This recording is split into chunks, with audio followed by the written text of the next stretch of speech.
La trahison de Judas est-elle un acte dû à une cause grandiose? Apostolate Jesus 59. The betrayal of Judas, John 13, 21-30. Is the betrayal of Judas an act due to a grandiose cause?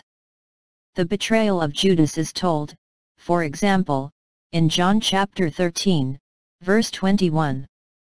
The great theologians, who studied it, said, Him Jesus, the Messiah, the center of humanity, cannot have was delivered for 30 pieces of silver. It is not possible. And so they went to look for grandiose philosophical reasons. The Gospel of Judas, a false apocryphal gospel, says that Judas delivered him so that he can finally join his Father by death, by freeing himself from this body of death. It's absurd. Gnosticism appeared much later, but whatever. There we had a motif worthy of Jesus, a kind of ideology. The reality is quite different if we follow the letter of the texts of the Gospel. Judas is someone who is skillful and who likes money anyway, because he needs security. It is a defect, many have it like that, and so he was holding the purse, and he stole a few coins from time to time. Nobody realized it was so little. A real smart thief is like that. It is the worst of thieves who do this. Bad thieves suddenly steal and get caught. Result, the great scandal of Judas, who really shocked him, was when this adulterous woman, whom Jesus had saved from stoning, broke a vase of perfume, a year of salary, 300 denarii, it was madness, and there he did not understand when Jesus said, Poor you will always have but not me. But it is a waste.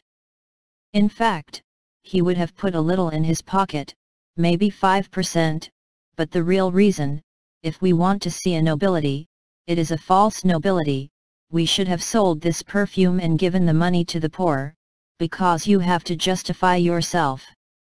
Then Jesus did not stop irritating him, without stopping, with these somewhat illuminated things, his Father, these things that he could not prove, so that on occasion he looked for a possibility of delivering it.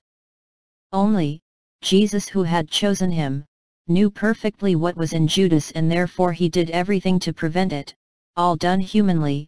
He did not want to use his divine power, but humanly.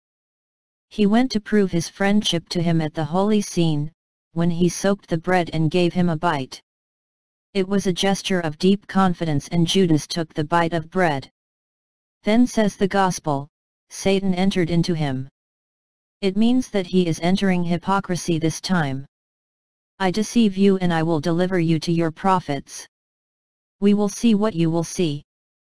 And as always, Judas, if he can make a small profit, but he does.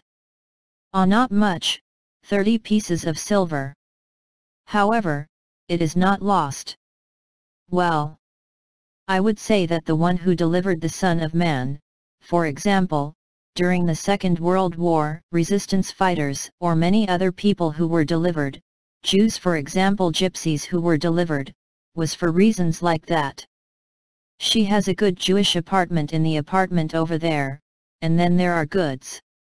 I will write a letter to the prefecture to say that she is Jewish, and then they will take her away.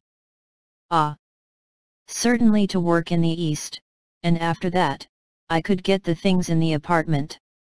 This is how we deliver the Son of Man, and we are like that. The temptation can happen to any man. These are not big reasons. C'est comme ça qu'on livre le Fils de l'homme, et on est comme ça. La tentation peut arriver à tout homme. Ce ne sont pas des grands motifs.